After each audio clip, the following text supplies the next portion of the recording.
நீங்கள் கஷ்டப்பட்டு investment ready பண்ணி லிஸ்டிங் கிரியேட் பண்ணி ரிவ்யூஸ் வாங்கி ஆட்ஸ் ரன் பண்ணி லிஸ்டிங்கை சூப்பராக ஆப்டிமைஸ்டாக வச்சுட்ருப்பீங்க. சேல்ஸுமே நல்லா வந்துட்டுருக்கும். பட் திடீர்னு உங்களோட செல்லர் அக்கௌண்ட்லேருந்து ஒரு லிஸ்டிங்கை யாரோ ஒருத்தர் காப்பி பண்ணி அவங்களோட அக்கௌண்ட்டில் வந்துட்டு லிஸ்ட் பண்ணால் உங்களால் சும்மா இருக்க முடியுமா? அண்ட் இது பாசிபிளான்னு கேட்டிங்கன்னா, எஸ், திஸ் இஸ் பாசிபிள். அமேசானே இதுக்கு வந்துட்டு லீகலாக அப்ரூவல் கொடுப்பாங்க. when it comes to generic products, there is no control over it. புரிஞ்சிருக்கும்னு நினைக்கிறேன். இந்த பர்டிகுலர் ப்ராப்ளம்லேருந்து நமக்கு வந்துட்டு வெளியே வரணும் அப்படின்னா நாம் ட்ரேட்மார்க்கோட ஒரு இம்பார்ட்டன்ஸை புரிஞ்சுக்கிட்டே ஆகணும். அதை பற்றி தான் இந்த வீடியோவில் டீட்டெயில்டாக பார்க்க போகிறோம். இந்த வீடியோவில் ட்ரேட்மார்க்னா என்ன அண்ட் ட்ரேட்மார்க்கோட ஒரு importance when it comes to online business அப்படின்ற மாதிரி டீட்டெயில்டாக பார்க்க போகிறோம். Let's get started. இதை நான் உங்களுக்கு வந்துட்டு புரிய வைக்கிறதுக்கு இப்போ ஒரு எக்ஸாம்பிள் சொல்கிறேன். ஓகே, இப்போ நான் இன்ட்ரோவில் சொன்ன மாதிரி நீங்கள் வந்துட்டு கஷ்டப்பட்டு ஒரு லிஸ்டிங்கை க்ரியேட் பண்ணுறீங்க அப்படின்னு வச்சுக்கலாம். நீங்கள் வந்துட்டு ஒரு டிஷர்ட் பிஸ்னஸ் வந்து ஸ்டார்ட் பண்ணியிருக்கீங்க. அந்த டிஷர்ட் பிஸ்னஸ் ஸ்டார்ட் பண்ணி ஒரு 1.5 இயர்ஸ் ஆயிடுச்சு. 1.5 இயர்ஸாக நீங்கள் என்னென்னலாம் பண்ணியிருப்பீங்க? அந்த ப்ராடக்ட்க்கு தேவையான லீகல் டாக்குமெண்ட்ஸ் லைக் ஜிஎஸ்டி எடுத்திருப்பீங்க. அண்ட் அந்த ப்ராடக்டோட ஆசிட்ஸ், அந்த ப்ராடக்டோட இமேஜஸாக இருக்கட்டும், டைட்டிலாக இருக்கட்டும், கண்டென்ட்டாக இருக்கட்டும், எல்லாத்தையுமே ரெடி பண்ணியிருப்பீங்க. கிராஃபிக்ஸ் ரெடி பண்ணியிருப்பீங்க. அண்ட் இது எல்லாத்தையுமே பண்ணிவிட்டு லிஸ்டிங் பண்ணிவிட்டு ரிவ்யூஸ் கலெக்ட் பண்ண ஸ்டார்ட் பண்ணியிருப்பீங்க. அண்ட் ஆட்ஸ் ரன் பண்ணியிருப்பீங்க. ஓரளவுக்கு டேட்டாலாம் நீங்கள் வந்துட்டு கலெக்ட் பண்ணி ஒவ்வொரு கீவேர்டுக்கும் வந்துட்டு ரேங்கிங் பண்ணிட்டு இருப்பீங்க அமேசானில். இப்போ இது எல்லாமே வந்துட்டு 1.5 இயர்ஸில் பண்ணியிருப்பீங்க. அந்த லிஸ்டிங் வந்துட்டு ஒரு ஷர்ட்டுன்னு நம்ம வச்சுக்கலாங்களா? இப்போ வந்துட்டு ஒரு ஷர்ட்டு அதோட ரிவ்யூஸ் வந்து பார்த்தோம் அப்படின்னா ஒரு 500 இருக்குன்னு வச்சுக்கலாம். 500லேயும் நீங்கள் வந்துட்டு எஃபோர்ட் போட்டிருக்கீங்க. ஆர்கானிக்காக வந்தது ஒரு 60% வச்சுக்கலாம். நீங்கள் வந்துட்டு மற்றவங்களுக்கு கொடுத்து உண்மையிலேயே உங்கள் ப்ராடக்டோட ஃபீட்பேக் வாங்கினது ஒரு 40% வச்சுக்கலாம். அந்த லிஸ்டிங்கோட ஒரு இன்வெஸ்ட்மெண்ட் வந்துட்டு ஒரு 5 lakhs வச்சுக்கலாமே. ஓகே, அந்த ப்ராடக்டோட லீகல் டாக்குமெண்ட்ஸு மேனேஜ் பண்ணுறது அண்ட் அந்த ப்ராடக்டோட ஆசிட்ஸ், இது எல்லாமே சேர்த்து ஒரு 5 lakhs வச்சுக்கலாம். இப்போ 5 lakhs போட்டு நீங்கள் ஒரு 1.5 வருஷமாக ஒரு பிஸ்னஸ் வந்துட்டு பண்ணிட்டு வரீங்க அந்த ஒரு லிஸ்டிங்க்கு.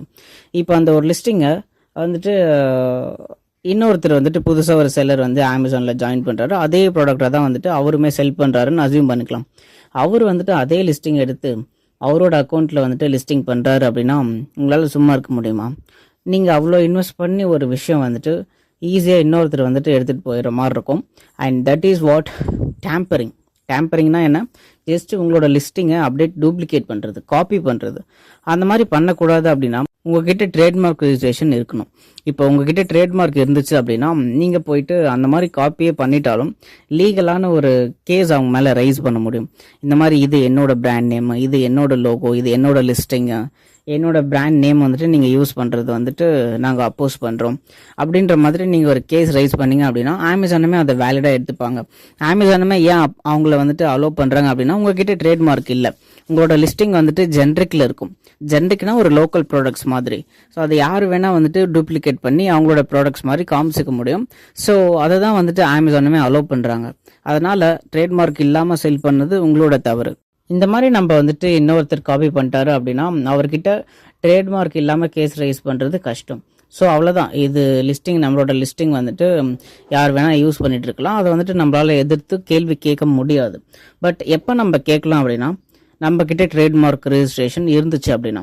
ஸோ இப்போ வந்துட்டு ட்ரேட்மார்க்னா என்ன அண்ட் அதோட இம்பார்ட்டன்ஸை பற்றி பார்க்க போகிறோம். ஃபர்ஸ்ட், ட்ரேட்மார்க்னா என்ன அப்படின்றத பற்றி பார்க்கலாம். ட்ரேட்மார்க்னா வெரி வெரி சிம்பிள் கைஸ்.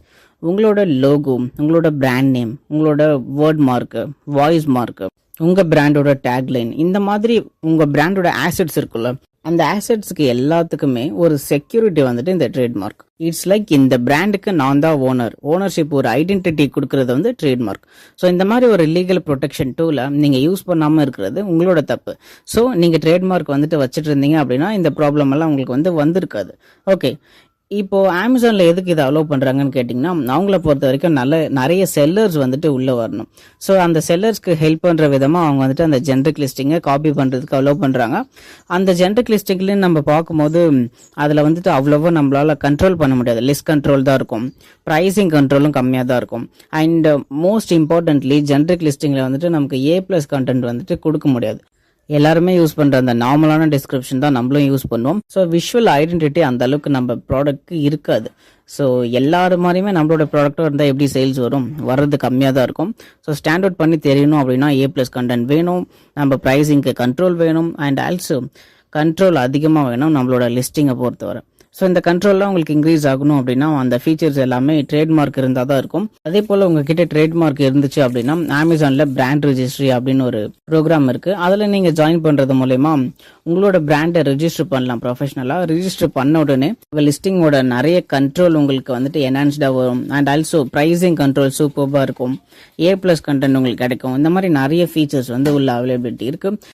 இது எல்லாமே இல்லைனா கூட சரி, உங்களுக்கு வந்துட்டு லீகல் ப்ரொடெக்ஷன் இன்னுமே என்ஹான்ஸ்டாக வந்து இருக்கும். நான் முன்ன சொன்னேன்ல, பீப்புள் வந்துட்டு உங்களோட அக்கௌண்ட்டில் வந்துட்டு ப்ராடக்ட்டை டூப்ளிகேட் பண்ண முடியும் அப்படின்னு சொல்லிட்டு. இப்போ ட்ரேட்மார்க் உங்ககிட்ட இருந்துச்சு அப்படின்னா யாராலையுமே உங்களோட லிஸ்டிங்கை வந்துட்டு டூப்ளிகேட் பண்ண முடியாது. அப்படியே பண்ணாலும் கேஸ் ரைஸ் பண்ணி நம்மளால் வந்துட்டு நம்மளோட லிஸ்டிங்கை வாங்கிட முடியும். ஓகே, உங்களுக்கு இந்த வீடியோலேருந்து இம்பார்ட்டன்ஸ் ஆஃப் ட்ரேட்மார்க்கை பற்றி டீட்டெயில்டாக புரிஞ்சிருப்பீங்க அப்படின்னு நம்புகிறேன். So this is why trademark is very very important in Amazon business. Next வீடியோவில் பார்க்கலாம். Catch you on the flip side guys. Take care.